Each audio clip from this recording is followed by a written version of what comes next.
While the Earth becomes more uninhabitable, India has decided to look at space. The two may not be related, but India's progress should give people hope. It certainly gave Indians pride. India became just the fourth country to land on the moon and the only one to successfully land near its south pole. It was a scientific breakthrough and sets the tone for the next space race. But the feat also drew some jealousy from both Western commentators who can't seem to get over the colonial hangover and India's perpetual pain in the neck, China. They cannot digest India's success, it seems. Well, we had some answers for all of them. Take a look. It was called 15 minutes of pure terror. And indeed it was. But what came afterwards was worth it. Joy, pride and excitement. I don't need to tell you why, because India's Chandrayaan 3 mission has succeeded. As the ISRO chairman said, India is on the moon. All eyes were focused on the mission control room in Bengaluru. It was a room full of tense faces, politicians, bureaucrats, and the most terrified of the lot are scientists. They had been here before. In 2019, India was focused on a similar mission control room. We were waiting for Chandrayaan 2 to land. It was a heartbreaking moment for the whole country. But today, all that pain has been forgotten. I'll be honest though, the countdown was nerve-wracking. ISRO had a display of how far the module was from the moon, and with each minute, it kept dropping. 40 kilometers, 20 kilometers, 10 kilometers, and finally, 0. The Vikram lander had successfully arrived on the moon. Let's start our next story with a cartoon. It's from the New York Times. It shows two men sitting inside a room. It's called the Elite Space Club. One of them is reading a newspaper. The headline says, India's Mars mission.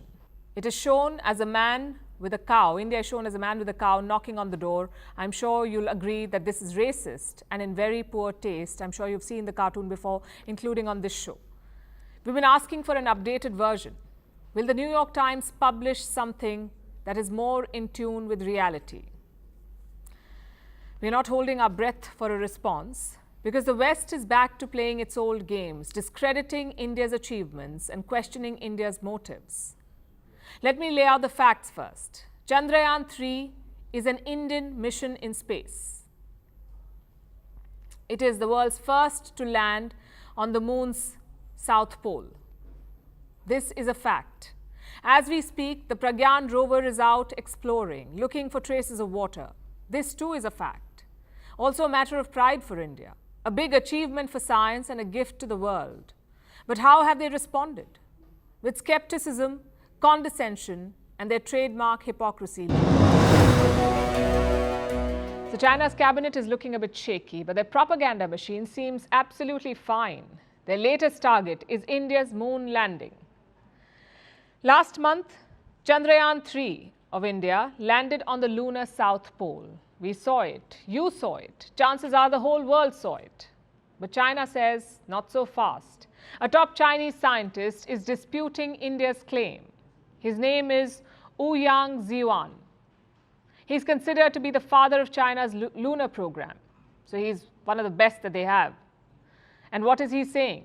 That India did not land on the south pole. In fact, let me quote his statement. The landing site of Chandrayaan 3 is not at the lunar south pole, not in the lunar south pole region, nor is it near the lunar south pole region. Then where is it? And while India gets ready to scale new heights in space, Elon Musk's satellites are falling from the sky. SpaceX launched 21 mini Starlink satellites in February. They were supposed to be next-gen satellites. But they're just not being able to stay in orbit. They're falling off and getting burned to a crisp by the Earth's atmosphere. Meanwhile, China is working on a mega constellation of satellites. It plans to challenge Elon Musk's SpaceX by launching thousands of low-orbit satellites. But why are SpaceX satellites falling off? And why does China want to challenge them? Planet Earth has enough problems to fix, but our world leaders have other priorities. Their newest obsession is mining on the moon. Last week, Russia launched a new lunar mission, their first one in 47 years. What is the goal of the mission? Moscow wants to uncover the moon's secrets. It is believed that many natural elements exist on the moon and they could be mined. But Russia is not the only country that's interested, of course. The US, China and India too are in this race. Does America know about aliens? Does it have proof about alien UFOs? And is it hiding that proof? I ask because a sensational claim is making waves. Listen to this. UAP are in our airspace, but they are grossly underreported. These sightings are not rare or isolated, they are routine. UFOs are real, he says, and no, this is not from a Hollywood film. This happened in the US Congress. This claim was made by a group of lawmakers. They were told that America knows about aliens, although as you heard, he used a different term, non-human beings, also unidentified aerial phenomena. Trust Americans to be dramatic. They're talking about aliens and UFOs. And who are these speakers?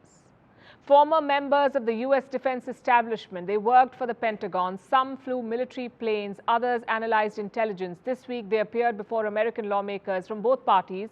They're conducting hearings, apparently to find out the truth about aliens.